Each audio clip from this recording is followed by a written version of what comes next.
what has happened in Lebanon with the case of, the assassination, the martyrdom of Commander Haitham al Haitham Ali al Tabatabai, and we've learned that the that Sheikh Naim Qasim, he's going to talk about it on Friday.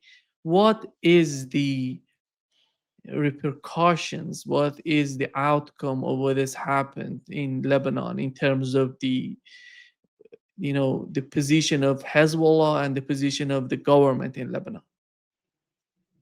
Yeah, I mean, obviously, the assassination of Sayyid Haytham al-Tabatabai was a huge loss for Hezbollah.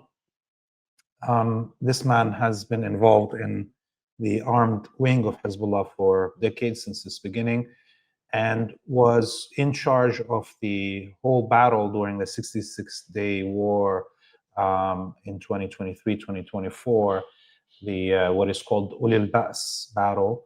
And he managed to basically defeat the Zionists, and they were unable to enter Lebanon until the ceasefire. So it's a huge loss, but he was just appointed to become the the chief of staff of the military wing. So this is probably another indication that there is some breach in security in the central circles of Hezbollah. This is not an issue of just intelligence by air or through telecommunications. This means that there's somebody who is handing information over, and I think the Hezb is right now trying to figure that out.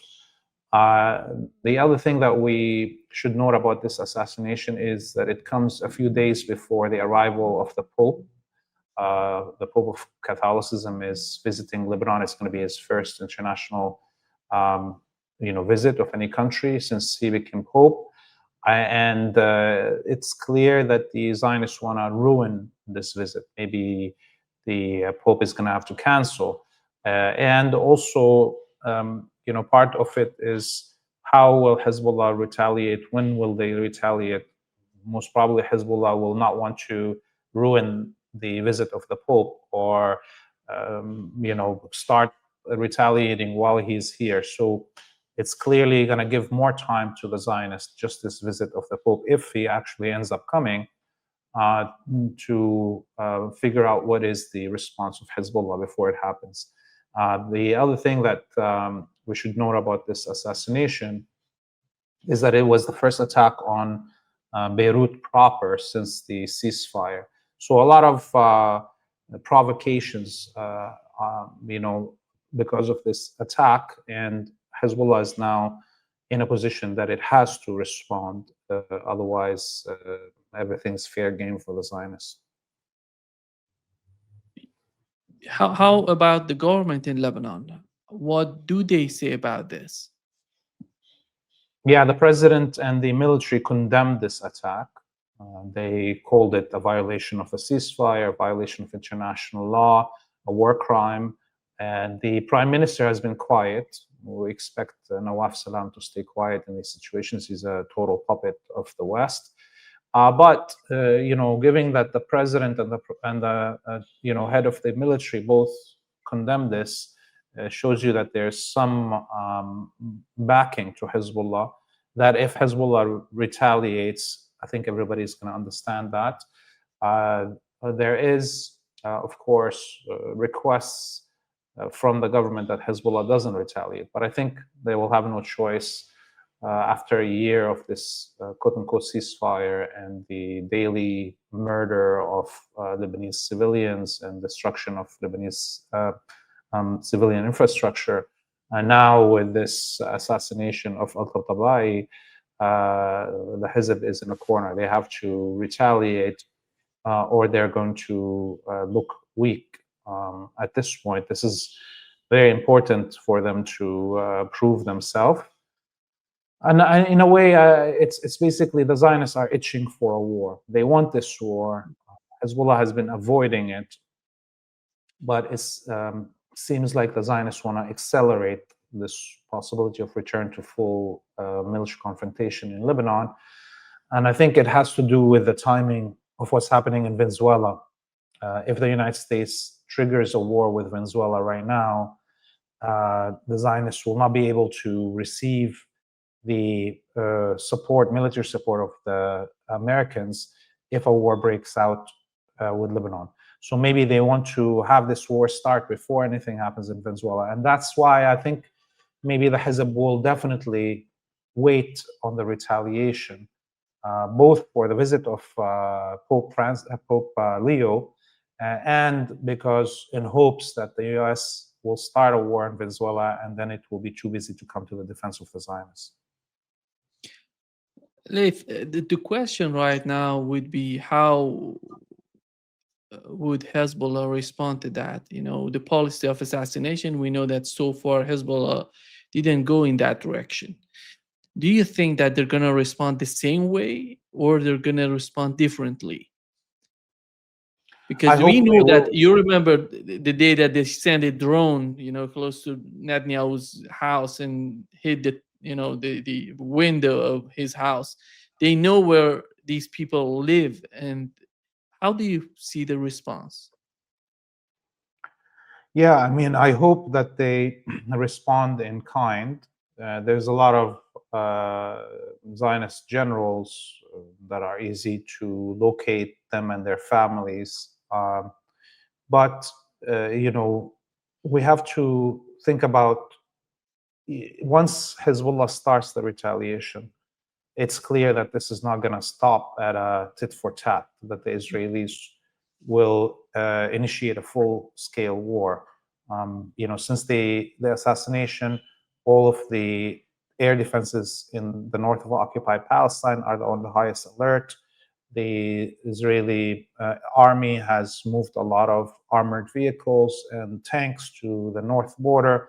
So Hezbollah has to calculate, number one, that the retaliation hits its target and scores a goal, but also to be prepared for what's going to come after. So I think the Hezbollah will be ready for a full-scale war if they choose to retaliate, when they choose to retaliate. And this can't happen just like that. There has to be a big mobilization on the borders, the missile systems and the drone systems. They all have to be ready, and expecting that there will be a huge destruction of Lebanon, and there has to be a huge destruction of Israeli infrastructure also. All of these things have to be prepared before you trigger the retaliation.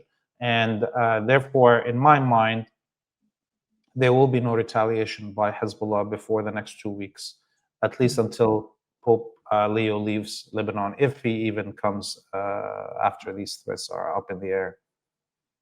Do you see the possibility of confrontation on the ground in the southern part of Lebanon if in the aftermath, let's assume the next month or beyond that?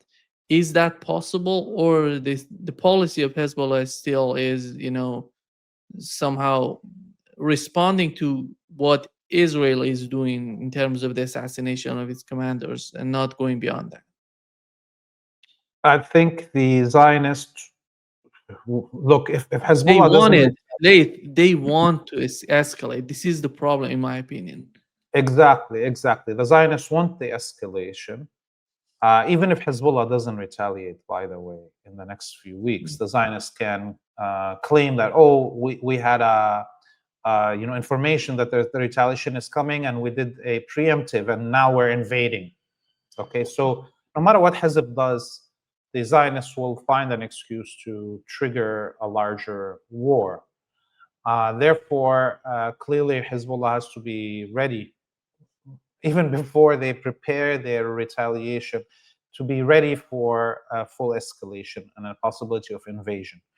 The Zionists have a few things that I think will work against them in the attempt to invade, let's say, Lebanon from the south. Number one, they don't know really what Hezbollah has as an infrastructure in the south.